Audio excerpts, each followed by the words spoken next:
देखें, रियासत का बयानिया बड़ा मुजाहिका खेस है। रियासत ये कह रही है कि ईरान के अंदर अगर शहीद आयतुल्ला खामनेई साहब को कत्ल कर दिया जाता है तो आप दूसरे मुल्क में एहतजाज ना करें, पाकिस्तान में एहतजाज ना करें, एहतजाज करना है तो ईरान चले जाएं, वहां एहतजाज करें। ये कौन सी लॉजिक है? ये कहां से लेकर आए लॉजिक आप? ये ट्रम्प जो जोकर है उसने आपको पट्टी पढ़ाई है क्या? मतलब यार कोई अकल की बातें करें यार। ये समझदार लोग बैठे हैं, पढ़े लिखे लोग बैठे हैं इस मुल्क के अंदर, पूरी दुनिया के अंदर आप लोगों को देख रहे होते हैं, आपके बयानिए को सुन रहे होते हैं। ऐसी बातें ना करें जिससे आपका मजाक उड़े पूरी दुनिया में। चले मैं लॉजिक देता हूं। लॉजिक ये है कि रसूलुल्लाह सल्लल्लाहु अलैहि वसल्लम की विलादत मदीने के अंदर हुई, उनका मिलाद पूरी दुनिया में मनाया जाता है। क्यों मनाया जाता है? इसलिए कि उनसे मोहब्बत करने वाले पूरी दुनिया के अंदर इसलिए मनाते हैं। अगर आपकी अकल के ऊपर चलें तो फिर तो वो मिलाद जो है पूरी दुनिया में मनाने की वजह से मदीने में मनाना चाहिए, बाकी लोगों पे आप पाबंदी लगवा दें।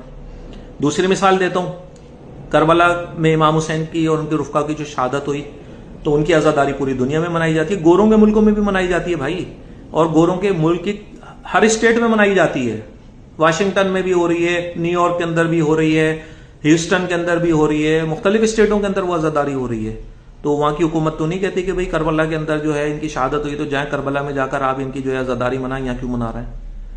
इसके अलावा स्कूल जो ईरान के ऊपर जो जिसके ऊपर अटैक किया इसराइल ने और उसमें 190 बच्चे शहीद हुए, पूरी दुनिया के अंदर एहतजाज हुआ। अमेरिका के अंदर गोरों ने एहतजाज किया, इंग्लैंड के अंदर भी गोरों ने एहतजाज किया और यूरोपियन कुछ कंट्रीज में भी गोरों ने एहतजाज किया। तो वहां की हुकूमत ने तो उन्होंने नहीं कहा कि ईरान के बच्चे मरे हैं, ईरान के स्कूल के अंदर हुआ तो जाएं ईरान के अंदर जाकर आप एहतजाज करें, हमारी सड़कों के ऊपर, हमारे गोरों के मुल्क के ऊपर क्यों एहतजाज कर रहे हैं? इसलिए कि उन गोरों को ये बात पता है, उन गोरों की हुकूमतों को ये बात पता है कि जुल्म दुनिया के किसी एक हिस्से में हो तो उस जुल्म के खिलाफ दुनिया के अंदर किसी भी मजहब का रहने वाला, किसी भी फिरके का रहने वाला उस जुल्म के खिलाफ आवाज हक बुलंद कर सकता है और इस पर किसी किस्म की कोई पाबंदी नहीं होती है।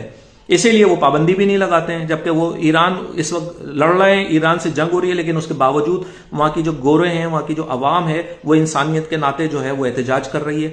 तो ये कहां की लॉजिक आप लेकर आ गए? ये किसने, कोई ट्रम्प ने पट्टी पढ़ाई है आपको, उस जोकर ने, कि ये जो है अगर ईरान के अंदर कोई शहीद हो जाए तो आप एहतजाज जो है वो सिर्फ और सिर्फ ईरान में जाके करे, पाकिस्तान में नहीं करे। पुरतशद्दुद एहतजाज जो है वो अवाम नहीं करती है कभी भी।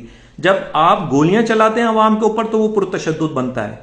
जितनी भी पॉलिटिकल पार्टियों के ऊपर भी तशद्दुद किया, गोलियां चलाई हैं, तो वो पुरतशद्दुद बना है। कभी भी एहतजाज करने जब लोग घरों से निकलते हैं तो निहत्ते निकलते हैं, वो उनका मकसद पुरतशद्दुद करना नहीं होता, उसमें आपकी गलती होती है, आप मिसहैंडलिंग करते हैं जिसकी वजह से पुरतशद्दुद बनता है वो।